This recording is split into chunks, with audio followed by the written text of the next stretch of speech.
नमस्कार. भगवद्गीता भावार्थ या मालिकेमध्ये आपले स्वागत आहे.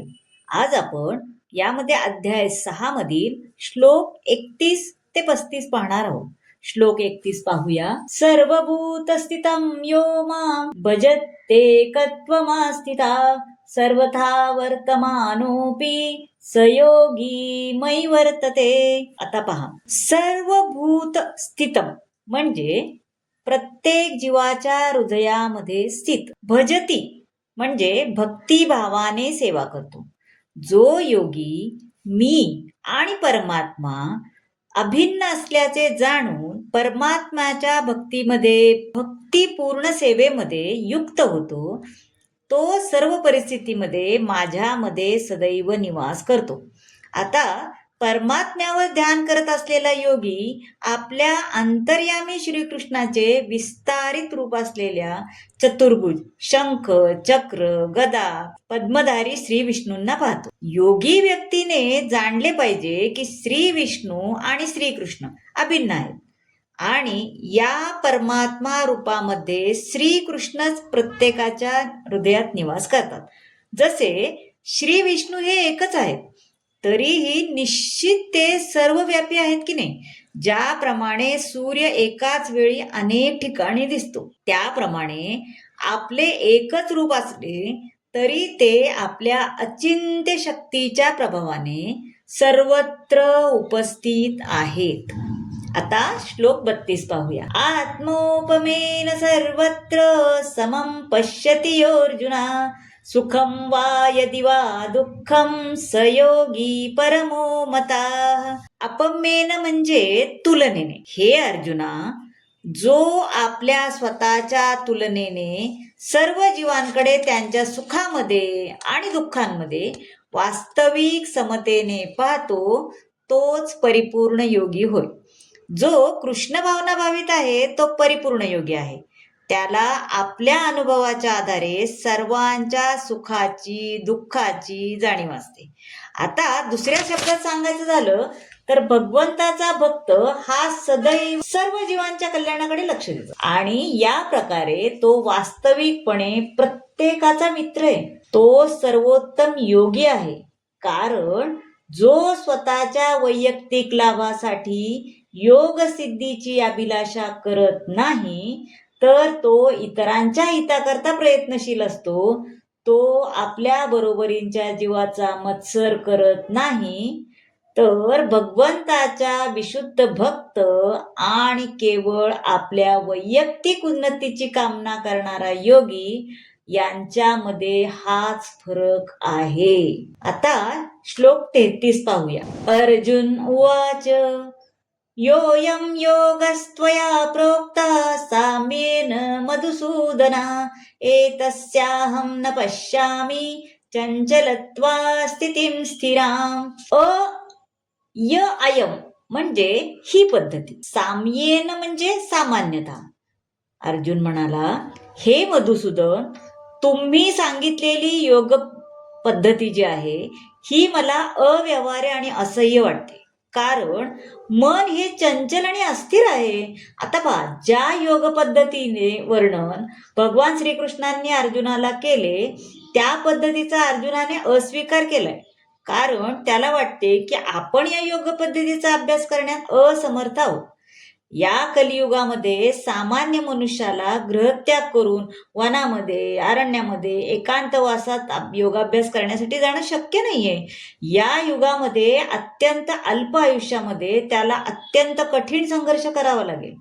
साध्या व्यावहारिक साधनांनी सुद्धा आत्मसाक्षात्कार करून घेण्याकडे लोक गंभीरपणे प्रवृत्त होत नाहीत, तर मग या कठीण योग पद्धतीबद्दल तर बोलायलाच नको ना.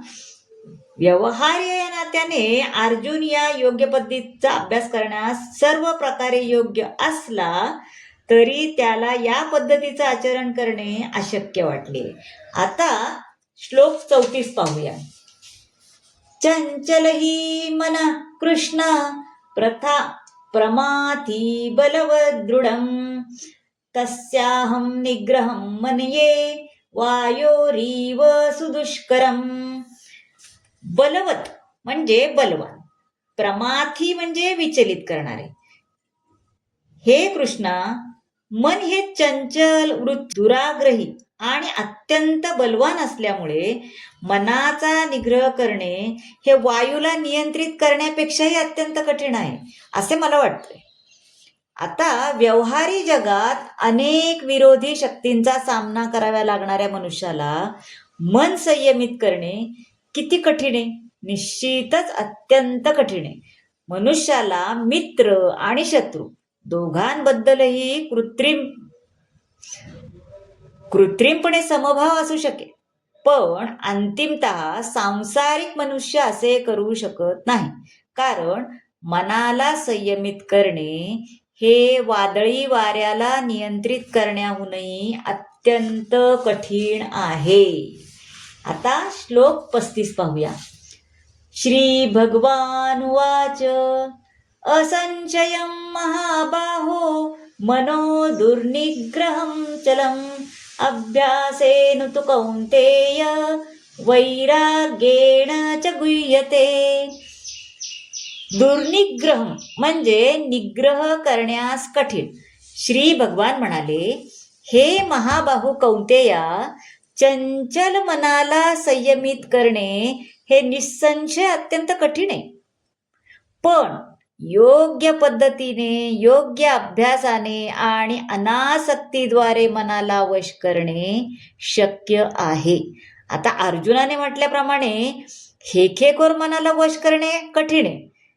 भगवंतांनी ते मान्य पण केले, पण त्याच वेळी भगवंत सुचवतात की अभ्यास आणि वैराग्याने मनाला वश करणे शक्य आहे.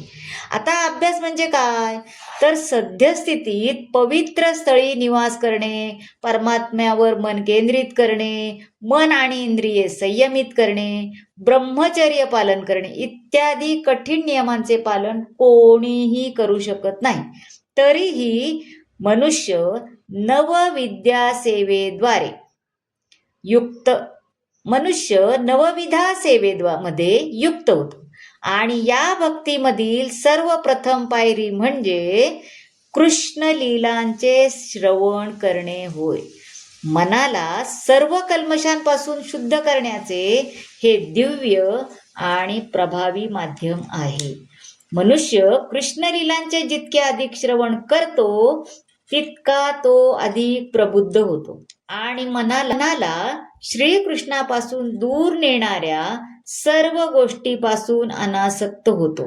आणि हे कुशल उपचार आणि योग्य पथ्य किंवा आहार यामुळे होणाऱ्या रोग निवारणाप्रमाणे आहे. म्हणून श्रीकृष्णांच्या दिव्य लीलांचे श्रवण करणे हा उन्मत्त मनासाठी केलेला कुशल उपचार आहे, आणि कृष्ण प्रसाद ग्रहण करणे ह्या रोग्यासाठी योग्य असे पथ्य आहे.